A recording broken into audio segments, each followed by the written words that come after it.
All right, Misty Smith Denton.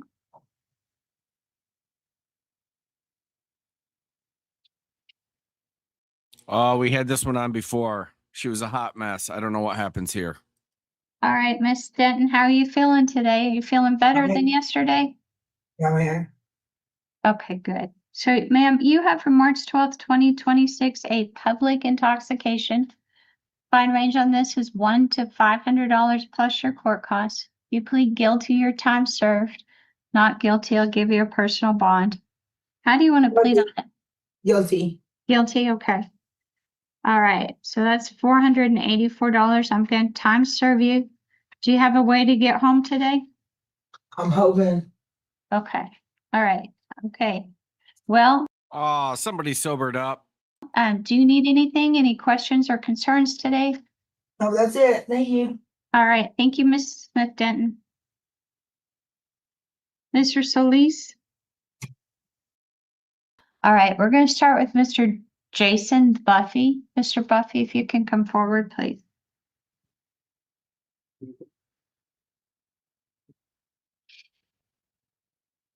Good morning, Mr. Buffy. Morning. Sir, you have from March 13th, 2026, a public intoxication. The fine range on that is $1 up to $500 plus your court costs. On this violation, Mr. Buffy, would you like time to hire a lawyer? Ma'am, I'm full pardon. I am 17 times full pardon. I'm America's hero. I've been badgered by these police this long. I'll end up in one of these. I am America's hero. I'm full pardon. I'm standing Okay. for you. All right. Mr. Buffy, do you know where you are Well, I salute you, sir. America's hero. Full pardon. Okay. today? I'm right here in Randall County. Yes, ma'am. I know I'm here. Okay, that's wonderful. You I didn't know we had one, honestly, but it's good to know. are. Yes. Do you know what year it is, Mr. Buffy? Yes, ma'am. It's 26. Very good. Okay. So we're just going to talk about the public intoxication. Do you want time to hire a lawyer? Yes or no? You're under, I wasn't intoxicated. I'm full pardon standing in front of you. That means Okay. no judgment required. Well, The I judgment- still, Is this some subset variant crap? What's going on here? I don't know, but it's fun. Mr. Buffy, I still have to talk to you about it. So you think you are on the public intoxication, not guilty, guilty or no contest? You tell me. No, ma'am, not guilty. I use Not marijuana. guilty. Okay, perfect. So what I'm going to do, Mr. Buffy, I'm going to give you a $500 personal bond. You have to come see me in person on Monday, okay? So you're going to get out of jail today. And then I need to see you at the Amarillo Municipal Court Monday. Be here by 1:30. If you don't show up, sir, we're going to issue warrants, sir. It's very important you show up, okay? Yes. So we can talk about your full pardon in person, okay? It's very serious. I've been badgered enough. I'm Okay. very pardoned. I only got it right here at 50. I only Well, got that's it. I want to see you in person. I mean, we've all been badgered enough. That much I can get behind. Is that okay? Yes, ma'am. Oh, perfect. Then I want to see you Monday at the Amarillo Municipal Court. The deputy in the back will give you a map with instructions, okay? Yes, ma'am. All right. We'll see you Monday, Mr. Buffy. Thank you so much. Yeah. Go get your cape. Okay. Who's the guy in the middle? In the yellow in the middle? That's That's Mr. Moo. yes. Mr. Moo, you need to pay attention, okay? You've been here lots of time. I know you could give the speech, but let's pay attention, okay? All right. This other person. She from- Y'all want to keep the same attorney? Yes, well, if we'll just. Mr. Moo, So we'll just use that. That's basically what I look like when they're giving the safety features of the plane. Mr. Moo, come forward. Come here. All right, Mr. Moo, you know how this goes. We arrest you quite a bit. From February Top-notch editing, by the way. 19th, 2026, you have a public intoxication. Fine range is $100 to $500 plus your court costs. You plead guilty, you're going to be time served. Not guilty, I'll give you a bond. What do you want to do, Mr. Moo?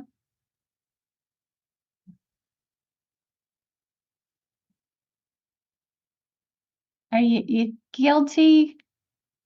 Is that what you're indicating?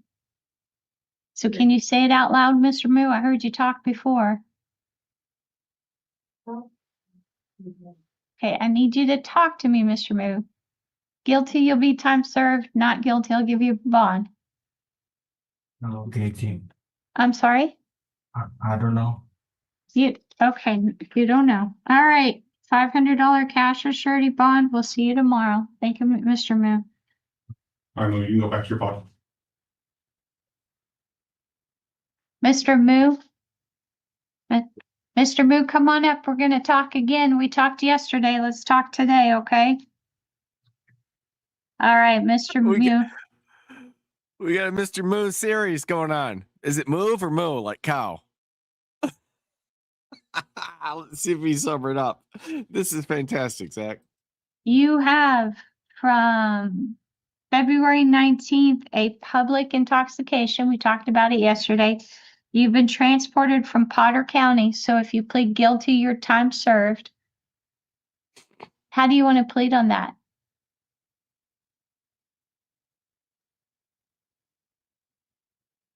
I actually have to have you answer out loud. So are you guilty? Not guilty? What are you? Okay, you don't want to talk right now? Okay, I do need you to talk. So your choices are not guilty, guilty, or no contest, Mr. Moo.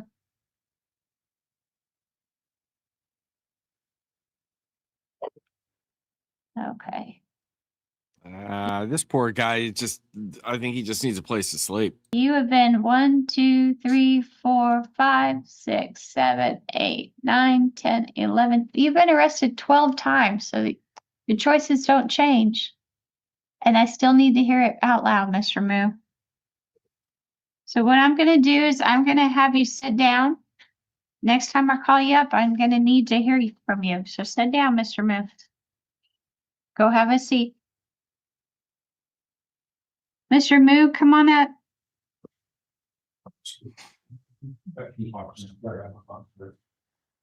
All right, Mr. Moo, public intoxication, February 19th, 2026. Guilty, not guilty, no contest. What do you want to do?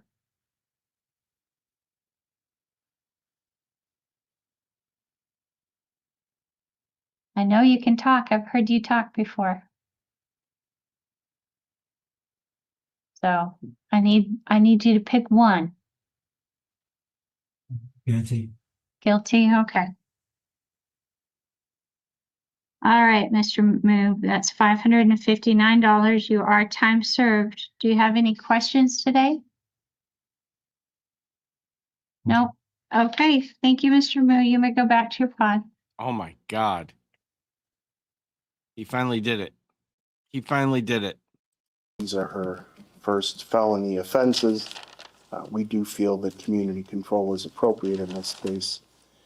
In speaking with the probation department, they have come up with a place for Ms. Bahabib to go, and that is the Assurgent. Am I saying that right, Kim? Assurgent program in Beechwood, which would address both her substance abuse and mental health issues and lead to housing in the future. We feel that this would be a tremendous benefit and would ask the court to consider that, Your Honor. Thank you.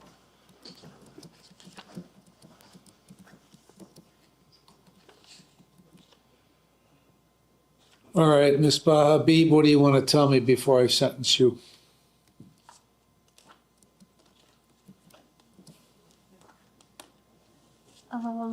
I didn't have anything planned to say.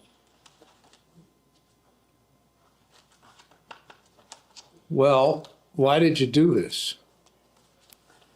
Well, long story short, I thought when the police came, they was like out to get me because of the thoughts I've been battling with. So it just kind of led to one thing after another. Well,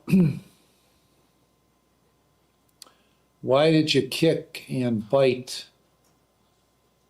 the officers? I started cooperating with the arrest, and then they had tried to like grab me, because I was trying to put my phone in my pocket.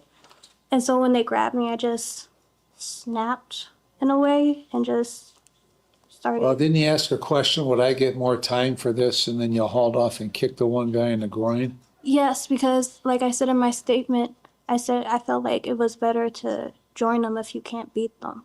So, What does that mean? well, for the past 3 years. Well, the phrase is if you can't beat them, join them, not the other way around. That's actually important. Also, you can't beat them. You also can't kick a man in the nads. It's not okay. It's not okay. Universally around the world, that is not okay. Period. End of statement. Years I've been battling these really bad paranoid thoughts, so it's hard to explain if you've never been through it. Sorry. All right, so where do we go from here with you? I don't know. I hope to get help for my mental health.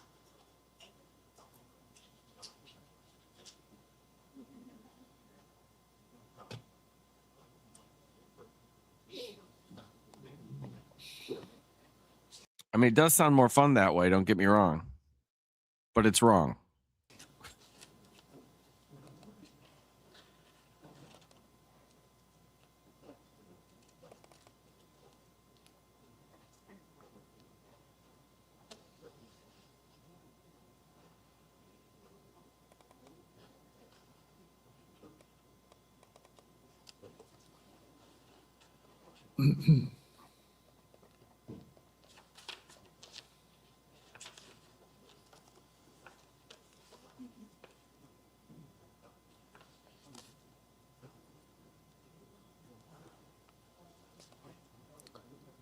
Anything else you want to say? I'm sorry to the officers. It wasn't personal, like I was out to get them. I just thought they was out to get me.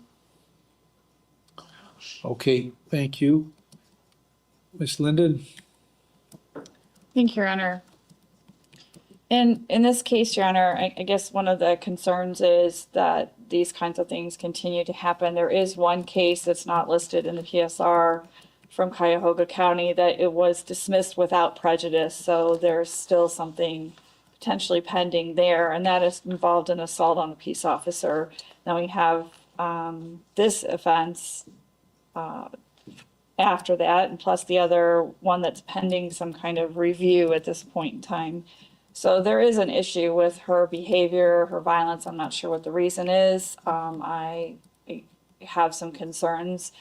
She's been in the jail for 125 days, but she definitely needs some sort of lockdown treatment. So if this new facility appears to be appropriate, I trust what Ms. Randallson is saying about the facility. I would refer and Is that facility Andrew's home for wayward women? Because I think they can handle it. defer that to the court, but I would think that that would be appropriate in these circumstances. The biggest issue is in watching the video, I mean, it's not a matter of just a simple assault. She is just violent with these officers. And you see her in the courtroom here, and then you watch the video, and it seems like two completely different people. But the person that you see in the video is not somebody that we can see again. It's a real problem. All right, thank you. All right, I have reviewed the pre-sentence report and the victim impact statement. Considered what the defendant has said, what counsel has said. I have considered all the provisions in 29, 29, 11, 12, and 13. I'm going to place you on community control for 4 years.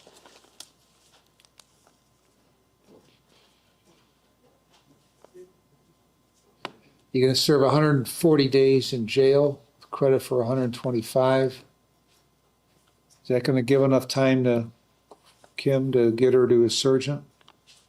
I would say it would be, Judge, because she seemed like it, once she spoke with her, they could get her right away. All right, well, I'm gonna make it 160, quit 125. As soon as a spot is available at a surgeon, you'll be released to go there, and the remainder of the days will be suspended.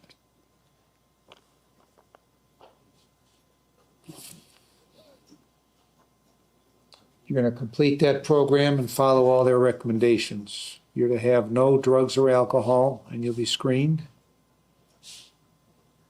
You're to go to only one doctor and one dentist and one pharmacy for any prescription medication.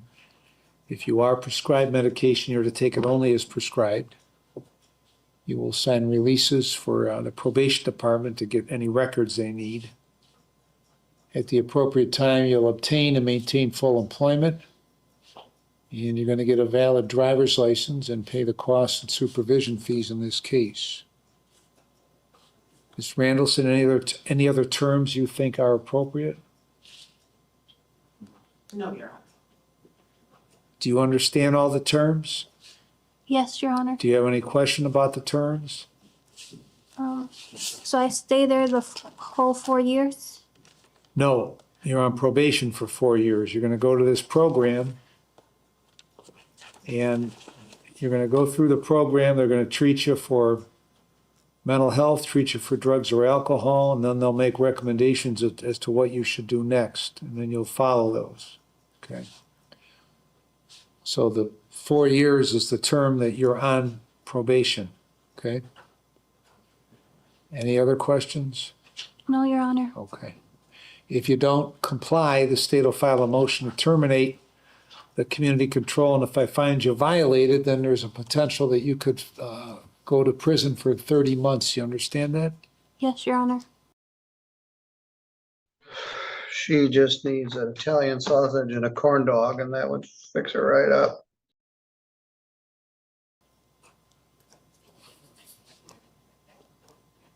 Is there anything else, Ms. Linden? No, Your Honor, thank you. Just one remaining count be dismissed. Remaining count is dismissed. Okay, we're adjourned. All rise.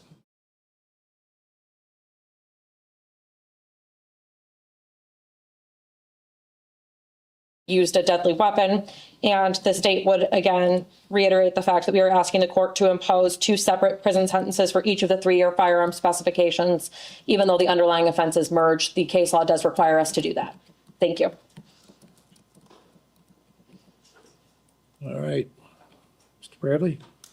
Judge, we are ready to proceed with sentencing as well. We have reviewed the pre-sentence report. The information in there is substantially accurate and complete. We too have filed a sentencing memorandum, and I'm not sure exactly how you want to proceed here at this point in time. I want to start with you and Mr. Post, if you'd like to speak, or anybody else. Okay. Well, taking the last point first, insofar as we do intend to pursue an appeal in this matter, and we have instructed our client not to make any further statements at this time. All of that said, Judge, you sat through this entire trial. You sat through Mr. Post's testimony, and so I think you've heard his view on this particular case. Right.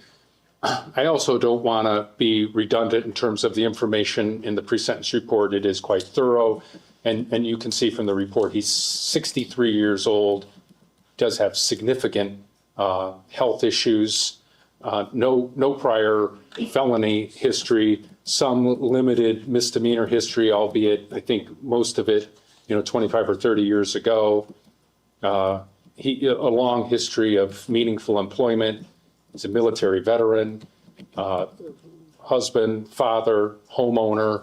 In the big scheme of things, a solid citizen here, and we continue to maintain that we believe he acted in self-defense here. He was, I understand that the jury rejected that defense, but nevertheless, that we continue to maintain that was the motivation here and engaging in the conduct that he did. Regardless, considering the totality of his 63 years on this earth, this would be considered aberrant. There's no indication that he's otherwise engaged in this sort of violent behavior in the past. And taking into consideration that his age and health and lack of criminal history, and what would a minimum sentence to the court here would be 8 years in prison. And we think that that would be an appropriate sentence, and that's what we're asking you to impose here today.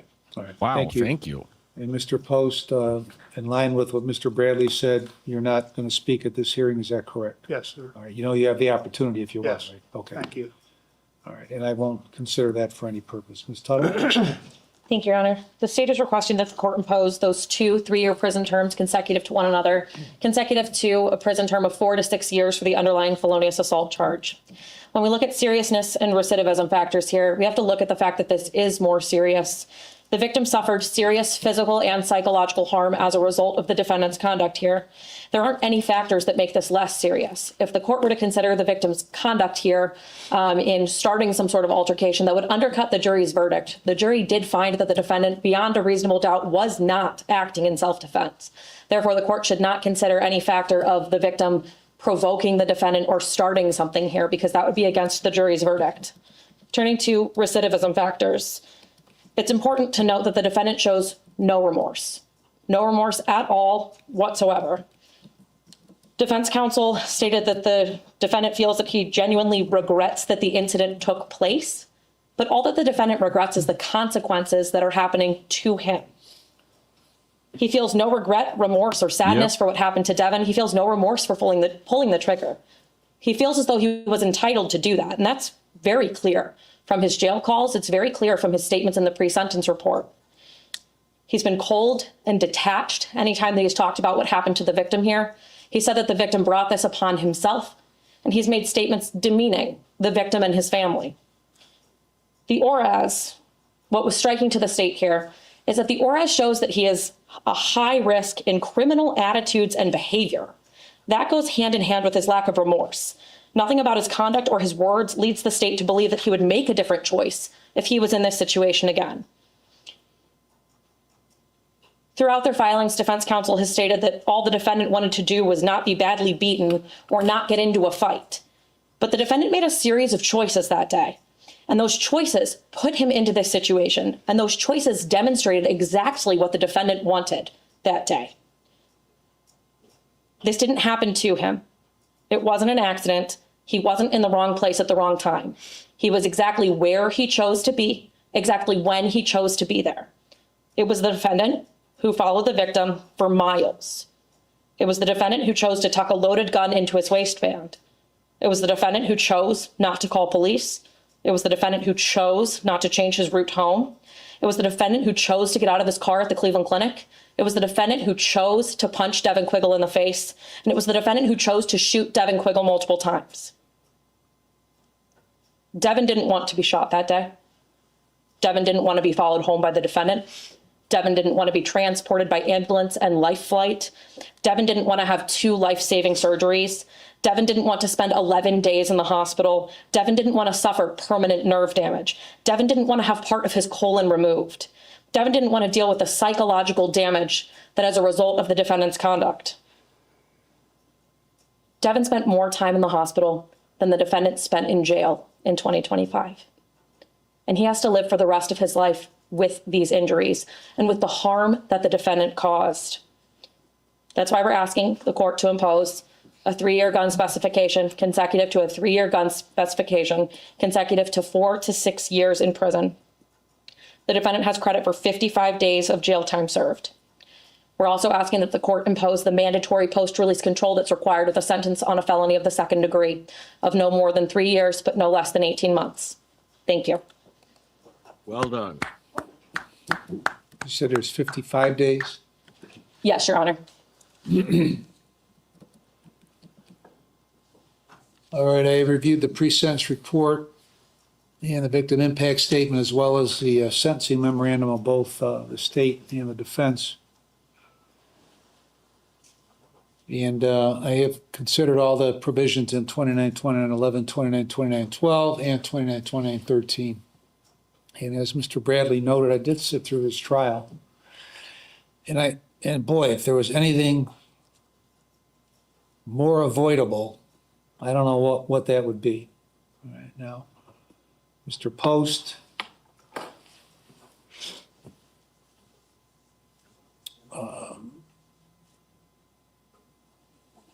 Noted that Mr. Quiggle took a picture or pictures of his vehicle, and that seemed to be the impetus for the entire episode. And then it was clear to me, as I sat through this trial, that from that point forward, that Mr. Post was intent on confronting Mr. Quiggle. There were, my recollection, 2 occasions, one at Sammy K's and one at, I believe, a gas station, where Mr. Post, you were trailing Mr. Quiggle, pulled into those places, pulled back onto 20, and then eventually caught up to him. Now, there was more than one way for you to get home that day, more than one route to take, and you didn't take it, because I think you wanted to confront Mr. Quiggle, and you did. To the point where he's turning left at, it was McMacken, you get behind him, and he's looking out his window, probably shouting at you, and you get out, stand up, and you shout at him, follow him in. At some point during this entire episode, maybe still on Route 2, maybe just on 20, you took that firearm out of your center console and put it on the seat next to you. So I don't believe that you took that gun out because you were afraid that Mr. Quiggle was going to beat you. Okay, I think that you took that gun out and you fully intended to use that gun, which you did. And boy, how he avoided death is beyond me. So this was completely avoidable from beginning to end. And then there was, I believe, some testimony that you left work sometime before, maybe 10 minutes before you normally do, and it takes you, I think you said, I don't know, 35 or 40 minutes to get home. And this occurred well outside of that time frame. So I don't know what you were thinking, but it ended up where it ended up. So based on all the information on the firearms, you're proceeding on 1, correct, Ms. Tuttle? Yes, Your Honor. All right. So I'm going to pose a 3-year firearm specification on count 1, the 3-year firearm specification on count 2, which are to be served consecutive to each other. And on the underlying offense on count 1, I'm going to impose a definite minimum term of 4 years up to an indefinite maximum term of 6 years. There's a presumption, and that sentence will be served after the gun specifications are served by statute. There's a presumption that on that 4 to 6 year that you should be released at the time the 4 years expires. And there's a possibility that could be extended up to 6 years, but you would necessarily have to be released after the 6 years. Whether you are released after there's a presumption you should be released after the 4. Whether you are, depends on the criteria established by the Department of Corrections. If you are not released, you have the right to have a hearing to challenge that lack of the release. There is after you're released from prison, you will be placed on post-release control for at least 18 months up to 3 years. Conditions will be placed on you by the Adult Parole Authority. If you violate the conditions, the parole authority could return you to prison for up to 9 months for each violation, up to 1/2 of my sentence.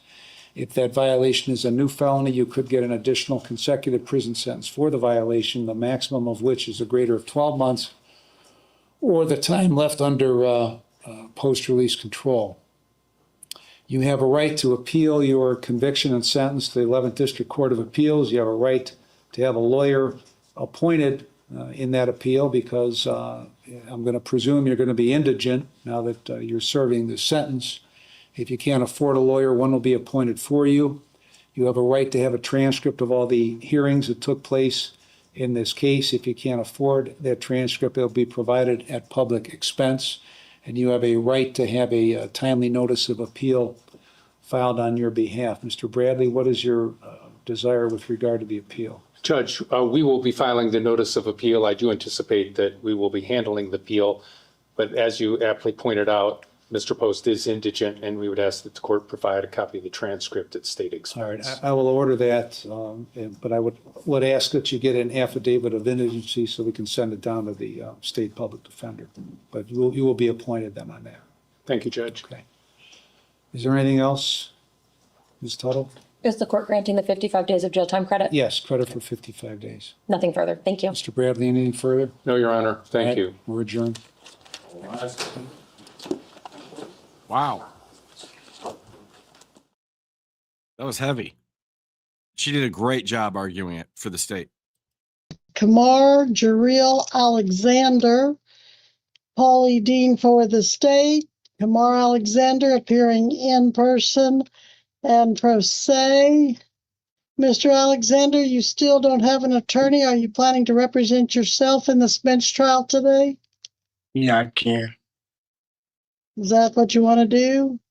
It looks like when you were here September 9th, you waived your right to attorney and said you're going to represent yourself, and that is what you still want to do. Yes.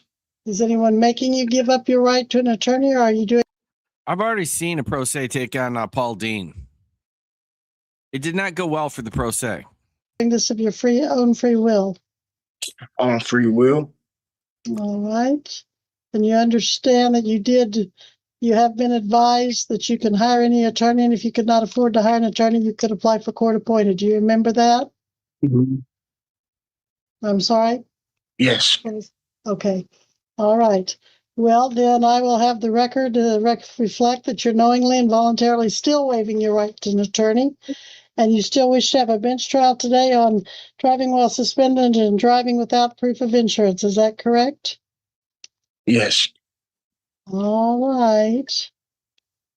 Mr. Dean, you want to call your first witness?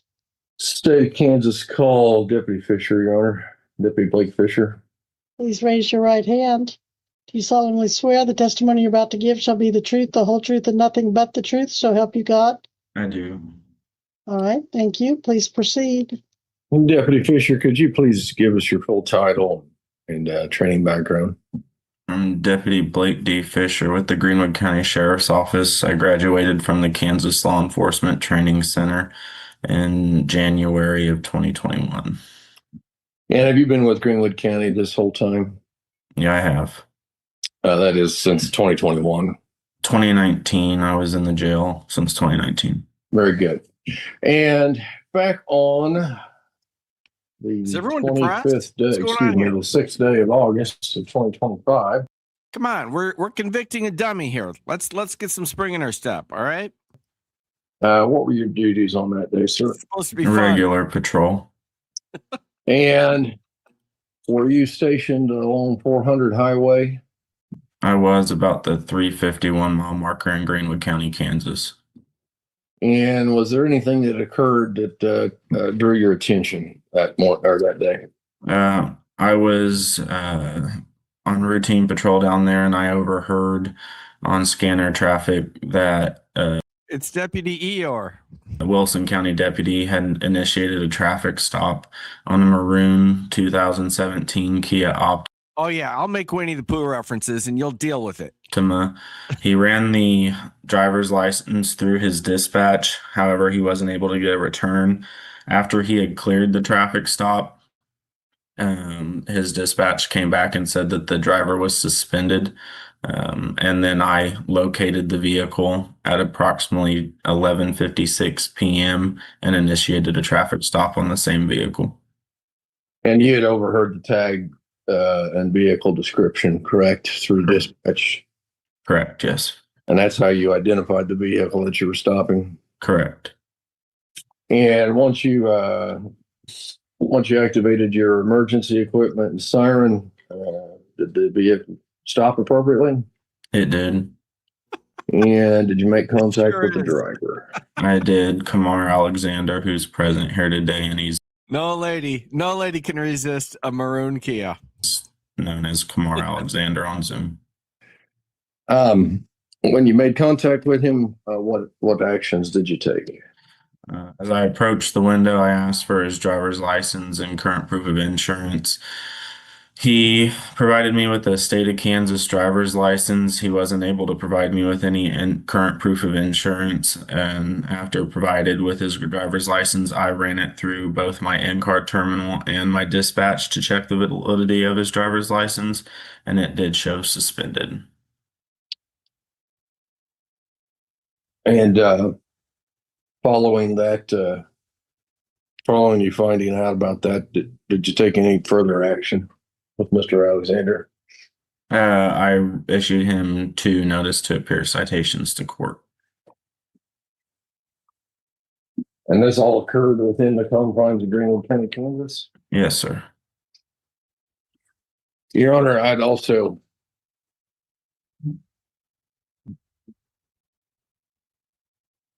submit to the court, properly to the court, Kansas certified driving record for Mr. Alexander.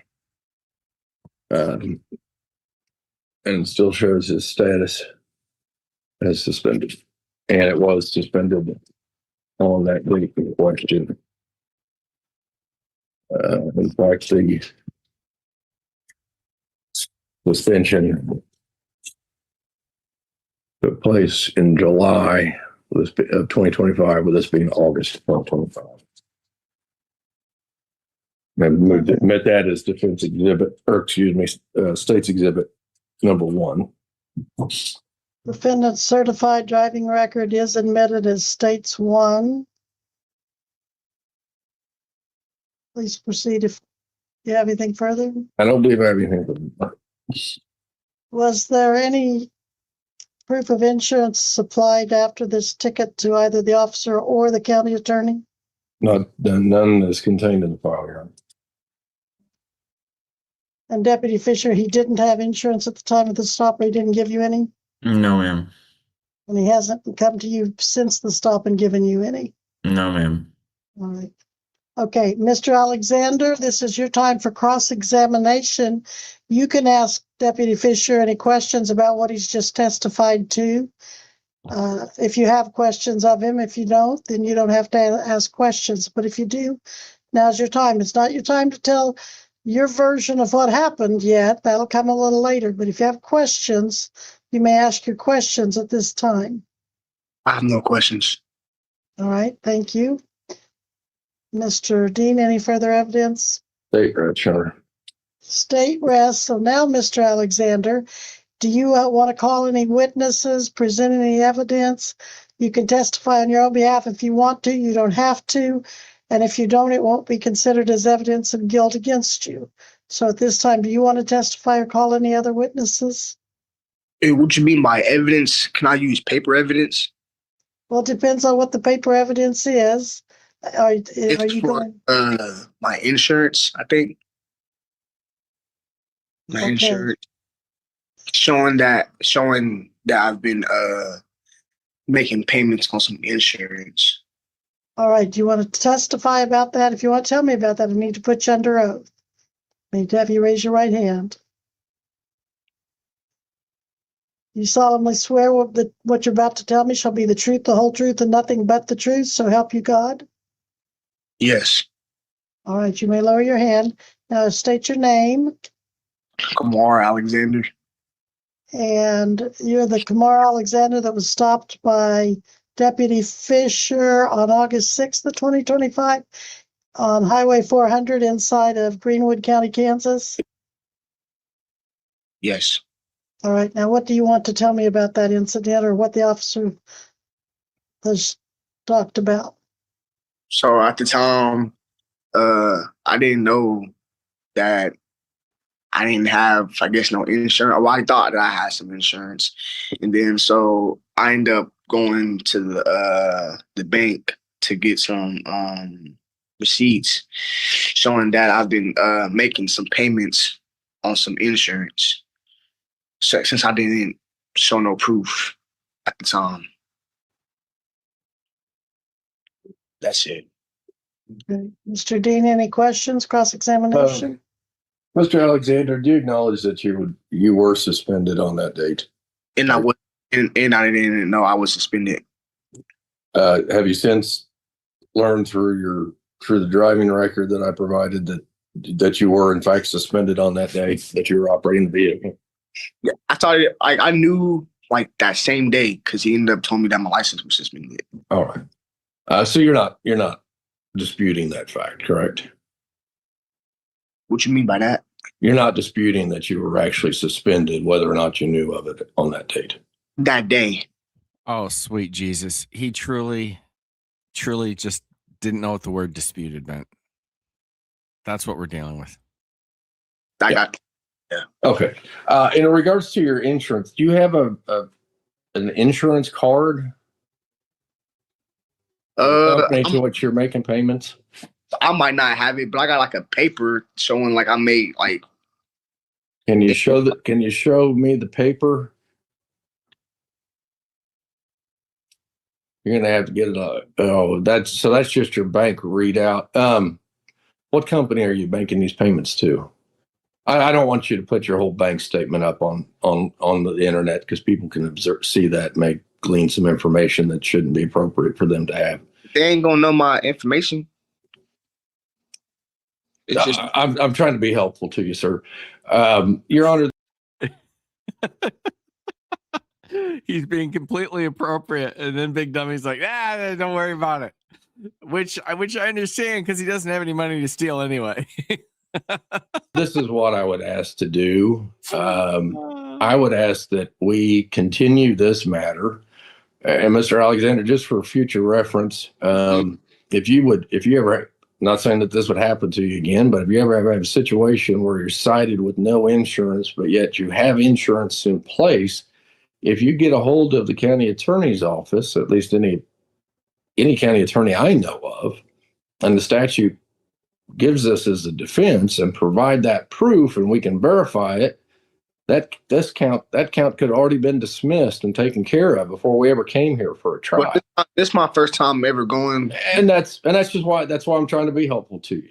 So, Your Honor, if you don't have any objection and Mr. Alexander doesn't have any objection, if he had insurance, I don't want him to be found guilty of not having insurance, because that would be 2 major traffic offenses on his record, and I just don't think that's appropriate. I don't want to take advantage of him under these circumstances. I would ask the court to suspend, or basically to save this trial, and we set this for the next date that we have available on the docket, and give us an opportunity to verify whether or not that insurance was valid at the time of the stop. Yeah, probably.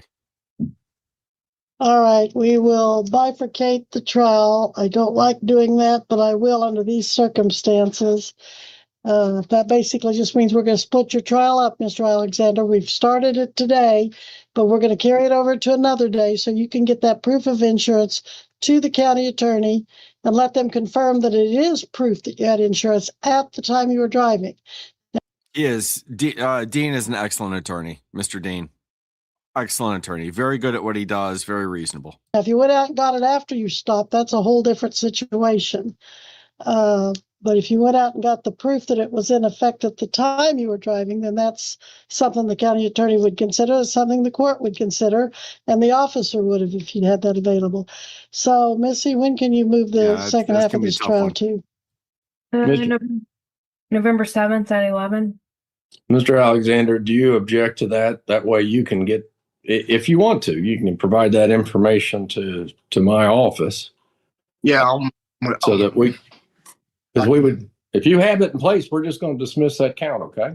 I'd rather do that. So we can.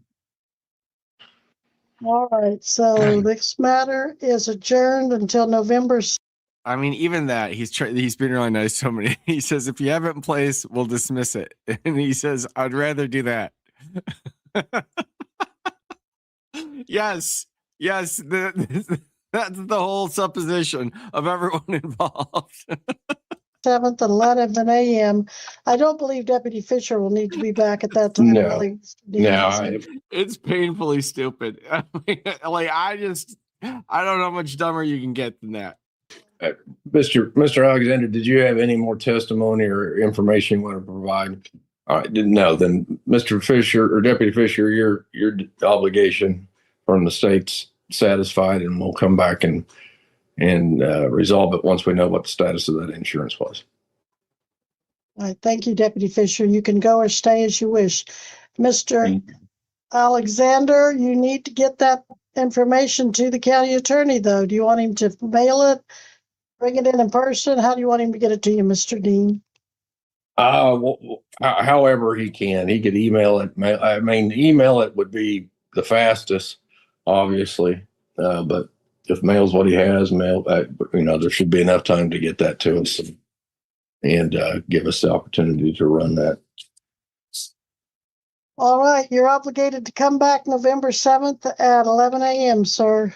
And I'll just let you know, Mr. Alexander, it'll be far easier and quicker for us to be able to verify it if you can get a proof of insurance card, or I don't know if you've got online access, something that tells us what the policy is, because we got to know the policy, what vehicles cover, and et cetera. So that would be the fastest way for us to get that part of it resolved for you.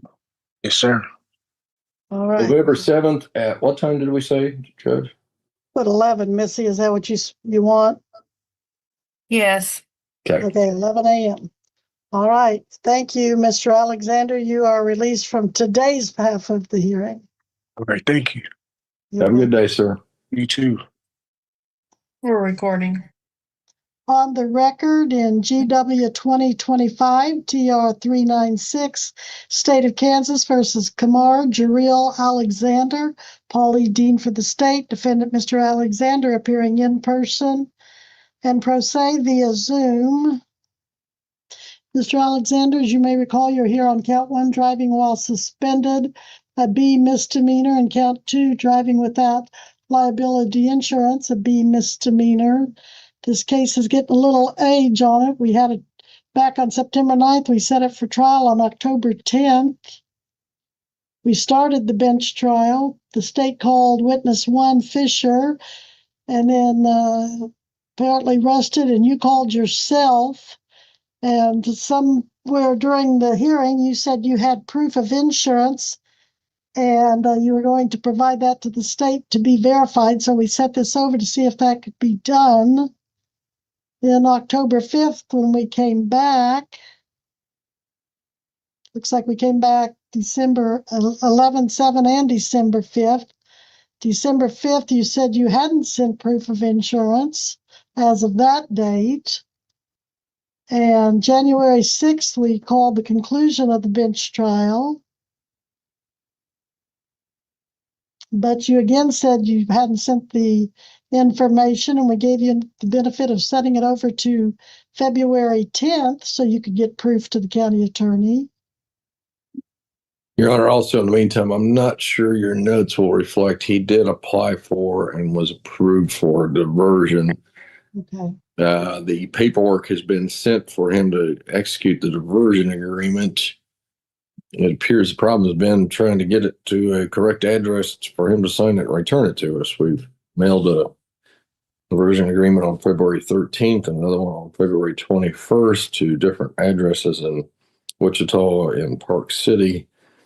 All continue to be returned as no such number or able to forward it. Mr. Alexander, you have been somewhat of a difficult defendant in that, in addition to the history that Mr. Dean and I have just mentioned, on January 16th, you failed to appear. Also before that, you failed to post an OR bond when ordered. And you had a new bond set at $2,500. We reduced that $2,500 cash or surety to OR on February 10th. And it looks like you did finally get your bond No, he has heat. He just can't figure out how to turn it on. posted on February 10th. But no, I did not have what Mr. Dean was talking about with the diversion, but it sounds like he's given you some time to take care of that. What's your intention at this time, Mr. Alexander?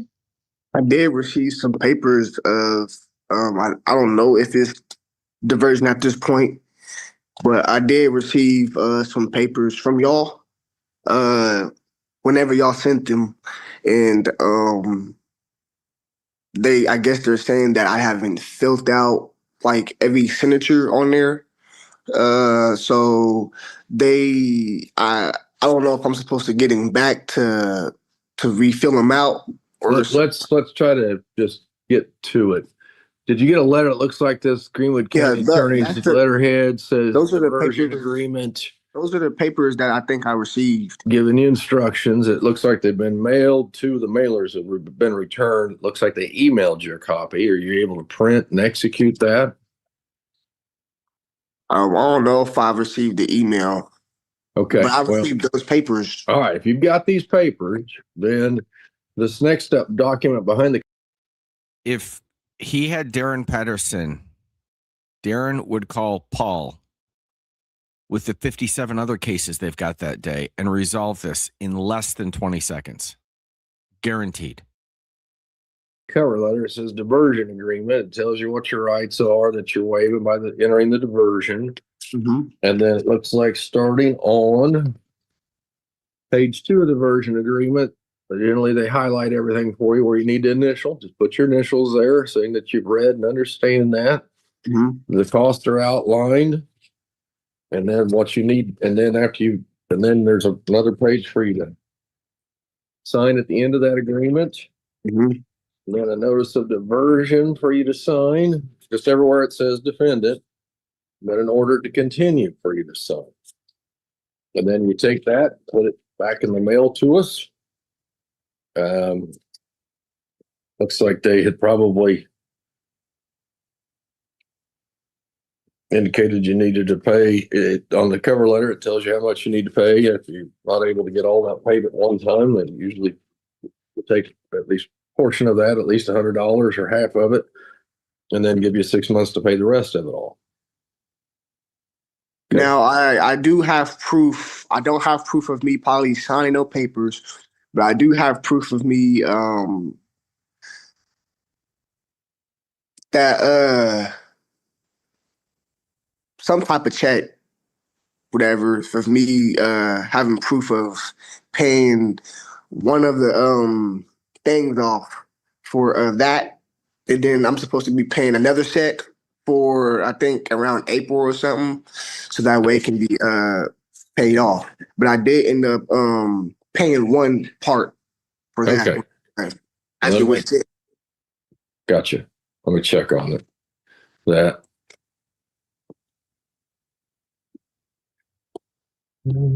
Old school.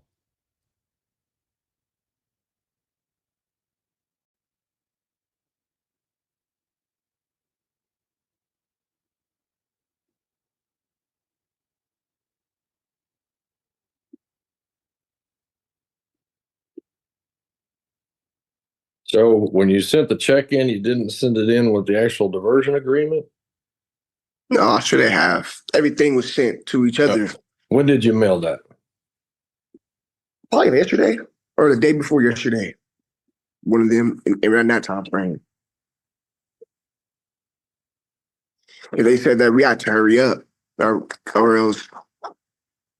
Yeah, so I tried to hurry up for today for court.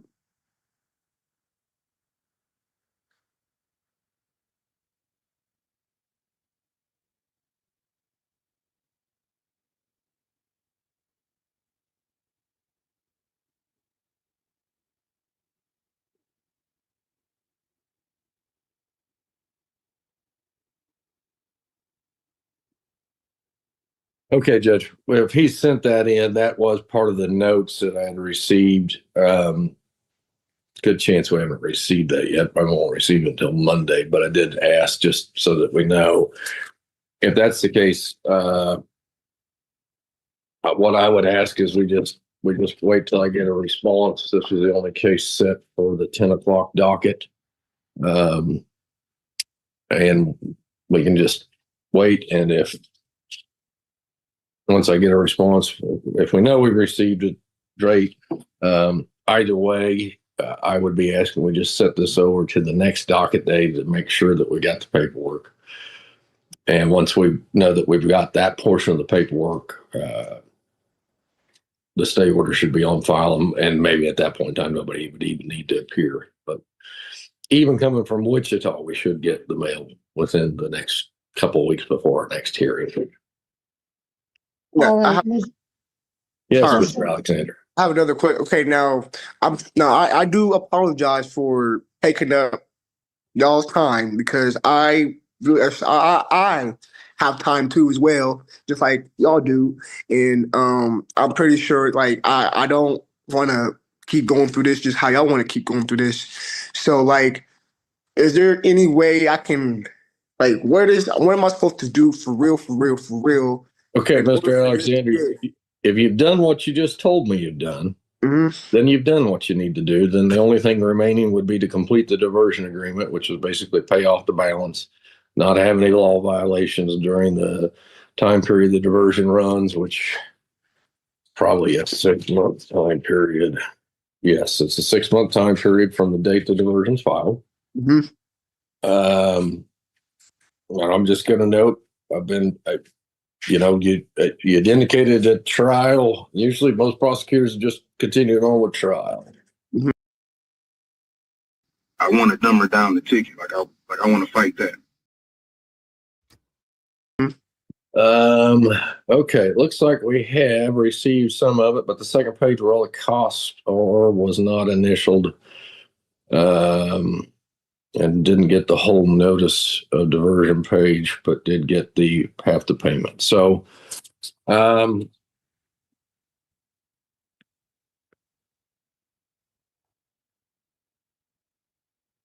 we maybe have an appointment where he shows up at your office and you make sure he gets everything done, Mr. Dean? yes, so this second page where it lists the costs, that did not get done. That didn't get initialed, right? It did not get initialed. I tell you what, Judge, why don't we just do this on the record and have him confirm, and I'll initial in his stead, if you're good with that, Mr. Alexander. There you go. We can get this moving. And then we can just actually take this off the docket. And you'll just be on diversion. That sound good with you, Mr. Alexander? Yes, sir. Okay. The first one is paragraph 8, starts actually on the front page. I'm just going to read each one of these to you. 8, waiver of counsel is the heading for it. The defendant hereby acknowledges being advised of the defendant's right to have an attorney represent said defendant in this case. The defendant further acknowledges that said defendant has been advised that said defendant supervised through the diversion supervisor in the county attorney's office and will provide notice of any change of address or employment to the county attorney's office within 10 days of that change. Do you agree? Yes, sir. Okay. And then I'm going to sign at the bottom of that page. So this was a waiver of attorney, waiver of service if you change addresses without letting us know. This was the stipulation of facts. No additional facts if revoked. And then we agree that these amounts are going to be paid, which you've already paid 1/2, and no law violations. Keep us notified where you're living. And then I've signed at the bottom. So all I've done is place initials, which will be filed with that document. And then the one additional item is this notice of diversion, which just gets filed in the court record that just indicates that the parties have entered into a diversion and the case should be taken off the trial docket. There's a place for you to sign. You agree that I can sign that for you with we just do an S/ just showing that you've approved it. Do you agree? Yes, sir. Oh. So I'm not putting anything additional except for the /S/ and Your Honor, with that being done on the record, I believe this case can now be removed from the docket. All right. Now, before I actually review it, Mr. Alexander, I've heard you basically commit to completing this diversion per the conditions of the. Okay, does this guy appreciate all that Paul just did for him? Does he even understand how much he bent backwards for him here? I'm curious what you think. Contract, or it can be revoked. And if it is revoked, then we're not going to go back to an evidentiary trial or a live trial. I'll basically just look at that paperwork that you stipulated to that, and you'll basically be found guilty. So either complete your diversion as agreed to, or you'll basically be convicted. In the short of it. Okay. All right. At this time, I am going to remove your case. Sorry, from on one more thing. There was one page I left out, and it, All right. sir, it was after these. Apologize, Your Honor, I missed this. No problem. After these initials that we went over, where it was the waiver of counsel, stipulated facts, the fees, and then I signed at the bottom. You actually had a signature page at the back, and let me finish this. That was and then we had the notice of diversion. This was basically the signature line for the agreement. I have just put the /S/ above defendant's signature line, and I'm indicating the defendant acknowledged on the record via Zoom to the agreement on March 13th, 2026. We'll just call it 32. 10:15, probably when we started it. Okay. Very good. So that's all.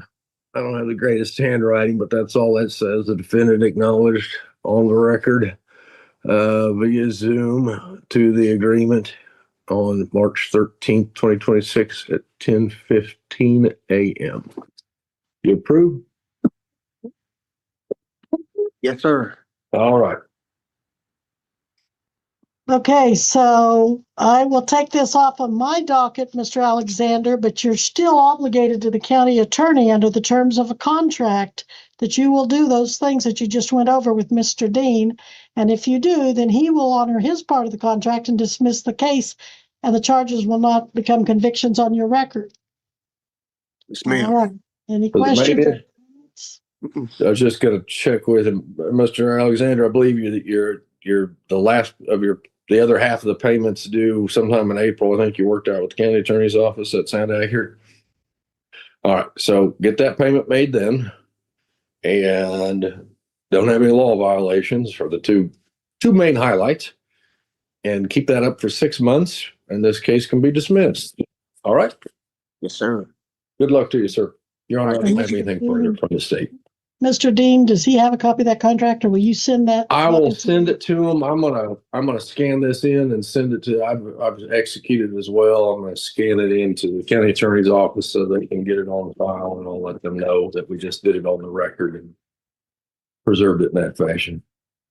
So, Mr. Alexander, be looking for that agreement. Make sure you get it. If you don't, call the county attorney and get a copy, because you want to refer back to that from time to time. Keep it where you can see it to remind yourself to do what it says what you said you would do. At least he's not rude. Mr. Alexander, I'm going to let you know, in 25 years of doing traffic court, you're the only individual I felt that you probably had a defense that you didn't know how to properly bring. So I stopped a bench trial midstream. And then we did allow you to apply for a diversion, and I completed that diversion agreement for you via Zoom. So a bench trial that he was winning very, very clearly. Just know that I worked with you probably as much as anybody would work with you. And if you I hope you never run into an issue like this, but don't count on a different county attorney doing the same. Okay. Good luck to you, sir. I hope everything works out well for you. All right. Thank you. You may go, Mr. Alexander. I appreciate you. Thank you.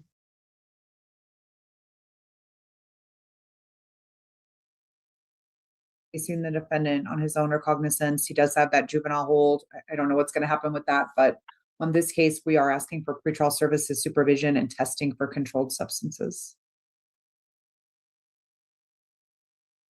So I am going to release you, Mr. Diaz, but your case is not over with in Reno Justice Court. I'm going to give you your arraignment date. Whether you're in custody or not, you're going to have to be here. I don't know if that juvenile hold will be released, but it will be April 1st at 9 a.m. All right. And given the moderate risk score, I'm not going to impose any other conditions other than you have to go down for Reno Justice Court monitoring within 1 business day of your release. So as soon as you're released from that juvenile hold, you've got to come down to Reno Justice Court and make sure you make that court date, or else next time you'll get arrested and I may not release you at that point without bail. Yes, ma'am. Next, we have a first appearance for Eric Flora. Good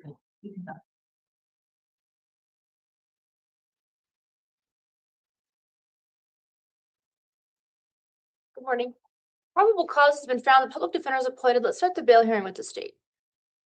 Your Honor, state seeking $20,000 for Mr. Flora, along with pretrial services supervision and a no contact order with the park where this occurred, which is Plumas Park. Although he scores moderate on the risk assessment, the defendant was on probation out of the Second Judicial District Court when this occurred. That was related to a felony conviction for grand larceny. He's got numerous probation violations out of Carson City related to some misdemeanor offenses there. Petty larceny, a possession of drug paraphernalia in 2022. He's got a theft conviction in 2016, a felony burglary conviction in 2016 out of Las Vegas, petty larceny in 2014, and then another felony controlled substance conviction, looks like out of Arizona in 2011, along with an organized retail theft ring conviction out of Arizona that same year as well. So definitely a convicted felon on probation when this is committed. So the state believes the $20,000 with those conditions are appropriate. Further defense? Your Honor, my client reports that he's been doing relatively well on probation. He relapsed when this had occurred. Otherwise, he's staying at Life Changes with Lisa Moore. And so our request today is for the court to consider allowing for, perhaps a bail, Life Changes, but also for him to be released back to Life Changes if we can get him back. IAP can take him there through DSU. And so we're requesting that he be allowed to go back to Life Changes with supervision, testing for drugs and alcohol if that's what the court thinks is appropriate. He wasn't arrested with any controlled substances, but it is our belief that any concern that this type of behavior could happen again would be alleviated with testing for drugs and alcohol, given that this was a relapse. Well, I see he's on parole and probation. There's lengthy criminal history. He scores a moderate. I'm going to set the bail, but I'm going to set it at $8,000. That's bondable or 10% cash. Can't make any bail though, ma'am. And I understand that, sir. I'm not done. I'm going to indicate no contact with Plumas Park. He's going to comply with parole and probation. If parole and probation decides to lift their hold, I will indicate he can be directly transported to treatment by any agency, but that's only if they lift their hold on him. So those will be the conditions in place if the hold is lifted. Thank you. Next, we have a bail hearing from Michael Neal. That was a top-notch appearance. His attorney did fine. But as soon as he opened his mouth, Probable cause has been found. The public defender is appointed. Let's start the bail hearing with the state. Thank you. Your Honor, state is seeking $1,000 bail for this defendant. Oh, no. With the condition that he stay away from the Amtrak station and that property. As you can see in the probable cause declaration, he continues to be a problem returning there, even when told not to. He scores high on the risk assessment at a 12. His criminal history is what you would think of these type of nuisance offenses over and over. He was convicted of possession of drug paraphernalia out of Reno Justice Court in 2024. This is what's going on at the Amtrak station. Out of the Reno Municipal Court for sitting or lying on a public sidewalk with associated failures to appear. That was in 2024 as well. More trespassings in 2023, again, out of Reno Municipal Court with associated failures to appear for community court hearings. So the defendant does have compliance, and it kind of goes on like that. He does have obviously issues complying with court orders as well as continuing to show back up at this property. So the state believes the $1,000 with that condition is appropriate. I understand the state's request, but I don't see that there's any violence here. I believe Valdez Jimenez compels me to release him. I'm going to release you, Mr. Neal, but your case is not over with. I'm going to give you your next court date. You've got to show up at Reno Justice Court April 1st at 9 a.m. and you've got to stay away from the Amtrak train station. No contact. You can't go back there. And if you can't follow this court order, then next time I'd have no choice but to do something that may keep you in the jail. Do you understand that? Yes, ma'am. All right, thank you. Next, we have a first appearance for Christian Diaz Lopez.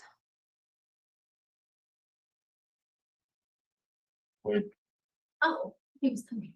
Oh, no, you're right. He waived his appearance, Your Honor. All right, probable cause is found. The public defender is appointed. Let's start with the state.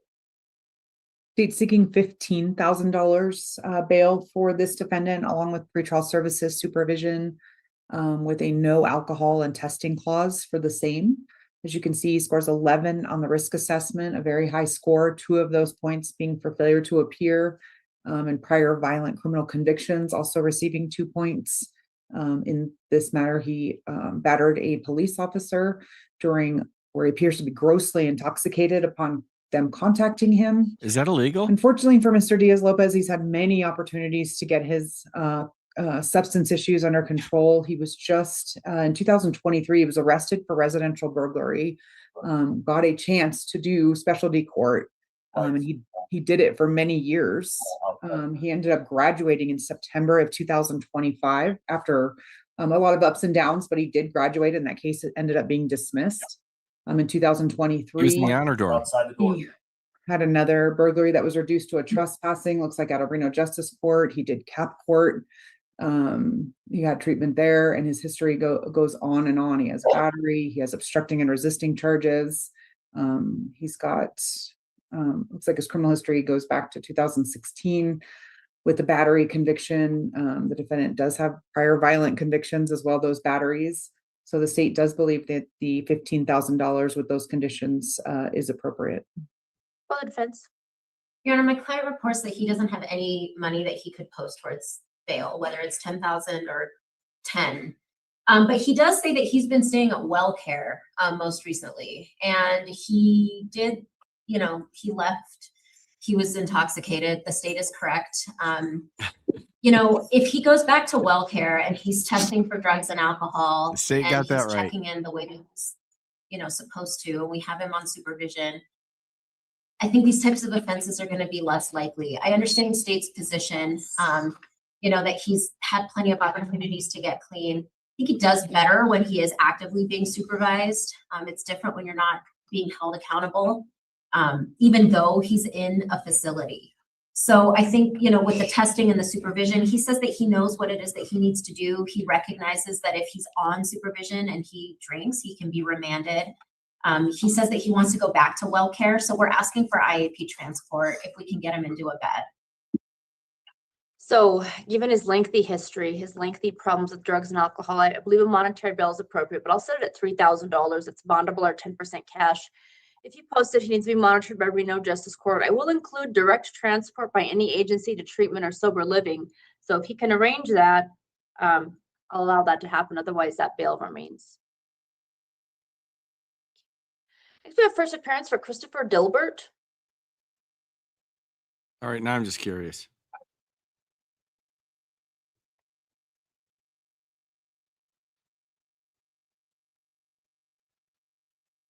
Good morning. Probable cause was previously found. The public defender was previously denied.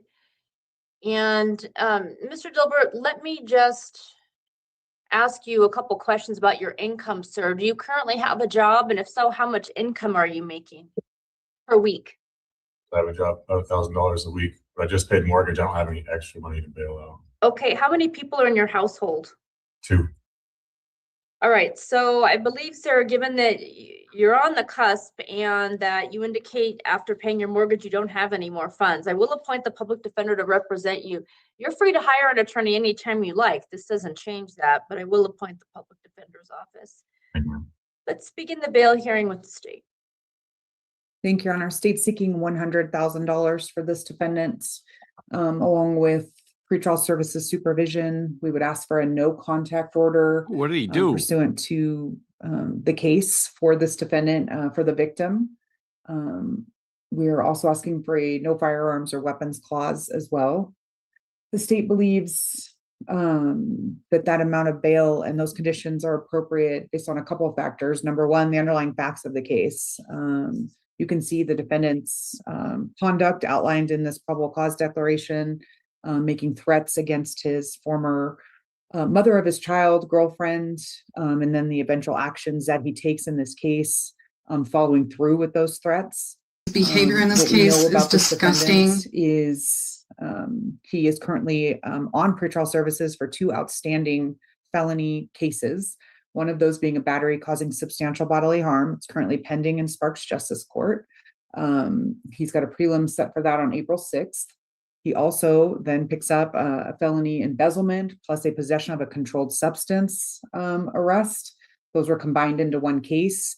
He's currently on pretrial services for that case, pending a prelim on April 6th. In both of those cases, he's had numerous pretrial violations to include positive tests, abnormal tests, and he's FTA'd or failed to appear for testing in those matters. In addition to that, he's got misdemeanor convictions for petty theft and false ID. Back in 2013, he has arrests out of California for battery and DUI. There's no disposition. He does have misdemeanor convictions for battery back in 2009, another battery in 2007. He's got a felony conviction for possession of stolen property back in 2004 out of California. We were able to speak to the victim in the case, and as you can imagine, she is terrified of this defendant. This has been an ongoing issue. She did receive a TPO, I believe, yesterday or today. So that is why we're not asking per statute for the no contact order. That TPO covers not only herself, but her 2 children, one of those children at issue in this case. She said she is very afraid of this defendant, that he has issues with drugs, controlled substances, alcohol, and mental health, which contribute to his behavior. She's extremely, what she said is she's extremely concerned about defendant contacting her children. And so again, that's why she sought that TPO. But based on her information, as well as the facts of the case, the state does believe a higher bail is appropriate, coupled with his history, current history, with that $100,000 with those conditions. Other defense. Your Honor, in addition to this case, my client is pending those 2 other cases that the state mentioned. He is pending bail revocation hearings in both of those matters. He has posted a significant amount of monetary bail on those 2 cases. And as the court already noted, you know, even though he's working, he does own his own home and he pays mortgage on that. And he's struggling financially just to kind of stay afloat. I understand that this is an aggravated case and he's already on supervision. However, you know, while he scores an 8 moderate on the risk assessment, looking at his personal information that's able to be verified, he's actually probably overscored on the pretrial risk assessment tool. We believe that there are conditions that can ensure the safety of the community. Obviously, as the state pointed out, Mr. Dybert struggles with substances. I know that he's been on testing and supervision before. I don't know how often he had been ordered to testing. I think it was random. And I think that obviously he needs increased testing, which he is willing and able to do. We are also asking that the court consider his financial position and the 2 cases that he has pending that are close to prelim. We're working on a resolution in both of those matters as well, that our office does represent him on.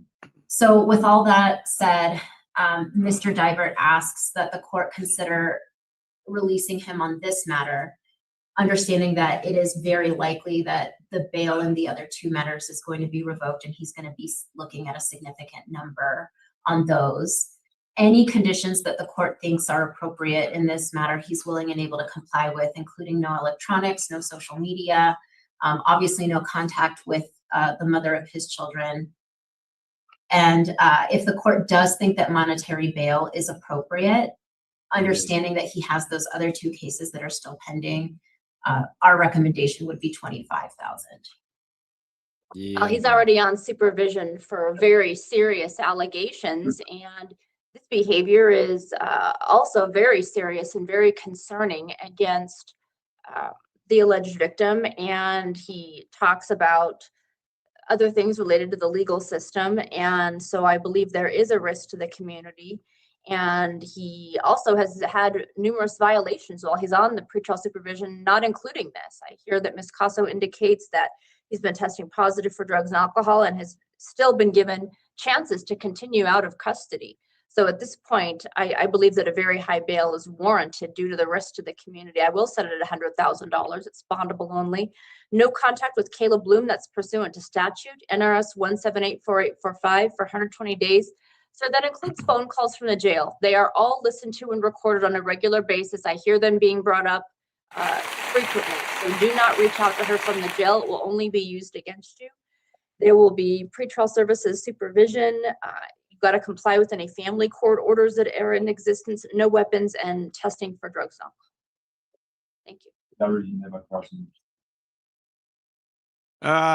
Sorry, cutie defense attorney. It was a nice try, but it's a hard no.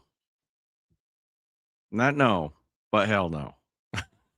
Thank y'all for coming out. I appreciate it. Behave yourselves. Do not drink and drive. Get an Uber if you need to. I am not bailing you out.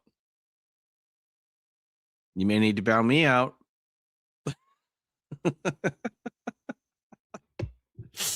But I will not be bailing anyone out. I will see y'all later.